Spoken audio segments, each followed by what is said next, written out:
بسم اللہ الرحمن الرحیم۔ السلام علیکم اسٹوڈنٹس، آج ہم نے قومی آمدنی سے متعلق دو کانسیپٹس اور پڑھنے ہیں۔ ایک حقیقی قومی آمدنی ہے اور زرعی قومی آمدنی، اور ان دونوں میں فرق، اور دوسرا ہے قومی آمدنی کا دائروی بہاؤ۔ حقیقی قومی آمدنی اور زرعی قومی آمدنی کیا ہوتی ہیں، ہم ون بائی ون ان کو پڑھیں گے اور اس کے بعد اس کا فرق ڈسکس کریں گے۔ حقیقی قومی آمدنی، جسے ہم ریئل نیشنل انکم بھی کہتے ہیں، یہ کسی ملک میں سال بھر میں پیدا ہونے والی اشیاء و خدمات کی مقدار کے مجموعے کو کہا جاتا ہے۔ یعنی اشیاء و خدمات کی مقدار کی شکل میں کتنے من گندم پیدا ہوئی، کتنے گز کپڑا پیدا ہوا، ٹھیک ہے۔ اسی طرح سے خدمات، کتنے ڈاکٹرز نے کتنے مریضوں کو چیک کیا، وکیل نے کتنے کیس لڑے، ٹھیک ہے۔ تو یہ ساری چیزیں جو ہے مقداری شکل میں ہمارے پاس آئیں گی، تو ہم ان کو حقیقی قومی آمدنی کا نام دیتے ہیں، مقدار کی شکل میں، ریئل نیشنل انکم۔ اور زرعی قومی آمدنی کیا ہے؟ زر کی شکل میں، جیسا کہ نام سے ظاہر ہے، نامنل نیشنل انکم یا زر کی شکل میں قومی آمدنی۔ ایک ملک میں سال بھر میں جتنی اشیاء و خدمات کی مقدار پیدا ہوتی ہے، بازاری قیمت کے لحاظ سے ہم اس کی مالیت نکال لیتے ہیں اور اس کے مجموعے کو زرعی قومی آمدنی کہا جاتا ہے۔ کسی ملک میں سال بھر میں پیدا ہونے والی اشیاء و خدمات کی مقدار کی بازاری مالیت جو زر کی شکل میں ہوتی ہے، اسے زرعی قومی آمدنی کہا جاتا ہے۔ اگر صرف اشیاء و خدمات کی زرعی مالیت میں بازاری قیمتوں میں اضافے کی وجہ سے اضافہ ہو جائے تو اس کا مطلب یہ نہیں ہوتا کہ حقیقی قومی آمدنی میں بھی اضافہ ہوا ہے۔ یا پھر اگر اشیاء و خدمات کی قیمتیں کم ہو جائیں اور ان سے ان کی زرعی مالیت بھی کم ہو جائے تو اس کا مطلب بھی یہ نہیں ہوتا کہ حقیقی قومی آمدنی میں کمی ہوئی ہے، بلکہ قومی آمدنی میں اصل اضافہ اور کمی اشیاء و خدمات کی مقدار میں اضافے یا کمی کی وجہ سے ہوتی ہے، ٹھیک ہے۔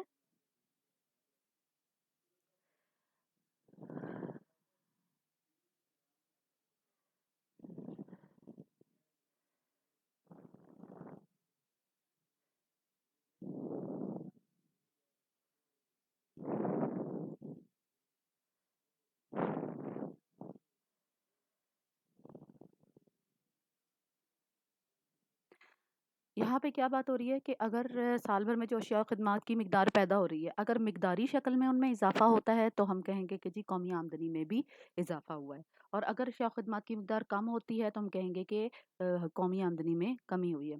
لیکن اگر صرف قیمتوں میں اضافے کی وجہ سے زرعی آمدنی بڑھ جائے تو ہم یہ نہیں کہہ سکتے کہ حقیقی قومی آمدنی میں اضافہ ہوا ہے، یا پھر قیمتوں میں کمی کی وجہ سے زرعی آمدنی کم ہو جائے تو ہم یہ نہیں کہہ سکتے کہ حقیقی قومی آمدنی میں کمی ہوئی ہے۔ مثال کے طور پہ جیسا کہ اگر ایک 100 پین کی پیداوار ہوئی ہے اور ایک پین کی قیمت 10 روپے ہے تو اس سے ہمیں 1000 روپے کی زرعی آمدنی حاصل ہوتی ہے، ٹھیک ہے۔ اب پینوں کی مقدار اگر 100 ہی رہے لیکن اس کی قیمت بڑھ کے 20 روپے ہو جائے تو کیا ہوگا؟ زرعی قومی آمدنی 2000 روپے ہو جائے گی، لیکن اس کا مطلب یہ نہیں کہ حقیقی قومی آمدنی بھی بڑھی ہے۔ کیوں؟ کیونکہ پینوں کی تعداد 100 ہی ہے۔ کلیئر؟ دوسرا کانسیپٹ ہے یہاں پہ قومی آمدنی کا دائروی بہاؤ۔ قومی آمدنی کے حصول کے لیے ایک طرف کیا ہوتا ہے کہ عاملین پیدائش اپنی خدمات کاروباری اداروں کو دیتے ہیں جس کے بدلے میں وہ معاوضے وصول کرتے ہیں، جیسے کہ میں نے آپ کو بتایا تھا کہ عاملین پیدائش 4 ہیں، جیسا کہ محنت ہے، زمین ہے، سرمایہ ہے، تنظیم ہے۔ تو انہی کی آگے سے معاوضے بھی ہوتے ہیں، یعنی محنت کا اجرت ہے، تنظیم کا منافع ہے، سرمایہ کا سود ہے، زمین کا لگان۔ یہ سارے عاملین پیدائش کی خدمات کے معاوضے ہیں۔ دوسری طرف کیا ہوتا ہے؟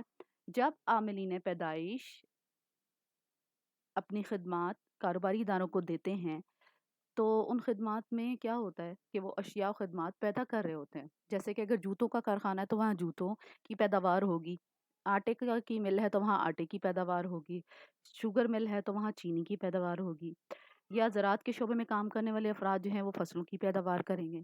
تو یہ ساری اشیاء و خدمات پیدا ہوتی ہیں ان کی خدمات کے ذریعے۔ ہوتا کیا ہے کہ کاروباری ادارے پھر ان اشیاء و خدمات کو مارکیٹ میں جا کر فروخت کرتے ہیں.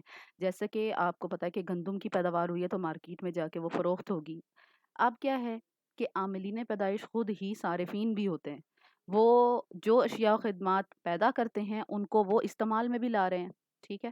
جیسے آپ کے گھروں میں افراد ہیں وہ مختلف جگہوں پہ کام کرتے ہیں، تو وہاں پہ جو وہ اشیاء و خدمات پیدا کر رہے ہوتے ہیں، جیسے کہ آٹے کی مل میں کوئی کام کر رہا ہے تو آٹا تو آپ لوگوں کے گھر میں بھی استعمال ہوگا، ظاہر ہے. تو اسی طرح سے کیا ہوتا ہے کہ اشیاء و خدمات انہی لوگوں کو پھر فروخت ہوتی ہیں اور ان سے کاروباری ادارے قیمت وصول کر لیتے ہیں. ٹھیک ہے.